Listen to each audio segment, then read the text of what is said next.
RTO બાદ હવે એરપોર્ટના સર્વરમાં ખામી, મુસાફરો 1 કલાક સુધી અટવાયા, ટ્વીટ કરતા તંત્ર કામે લાગ્યું।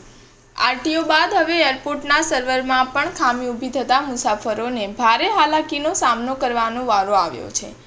એરપોર્ટના સર્વરમાં ખામી સર્જાતા ઇમિગ્રેશન કાઉન્ટર પર લોકોની લાંબી લાઇન લાગી હતી। આરટીઓના સર્વર બાદ હવે એરપોર્ટના સર્વરમાં પણ ખામી। એરપોર્ટ પર ઇમિગ્રેશન કાઉન્ટરમાં ખામી સર્જાતા લાંબી લાઇન લાગીની સમસ્યાના કારણે ફ્લાઇટના ટેકઓફમાં પણ મોડું થતાં મુસાફરોને હાલાકી સર્જાઈ। આરટીઓની જેમ હવે અમદાવાદ એરપોર્ટ પર પણ સર્વરમાં ખામી આવે છે। સર્વરમાં ખામી સર્જાતા 1 કલાક સુધી મુસાફરો અટવાયા હતા। એરપોર્ટ પર સર્વરમાં ખામી સર્જવાની ભાગ્યે જ ઘટના જોવા મળતી હોય છે, ત્યારે સર્વરમાં ખામી સર્જાતા ઇમિગ્રેશન કાઉન્ટર પર મુસાફરોની લાંબી લાઈનો લાગી હતી। જે સમયે મુસાફરોએ ટ્વીટ કરી ધ્યાન દોરતા તંત્ર કામે લાગ્યું હતું। આ સમસ્યાને કારણે ફ્લાઇટના ટેકઓફમાં પણ મોડું થતાં મુસાફરોને ભારે હાલાકીનો સામનો કરવો પડ્યો હતો।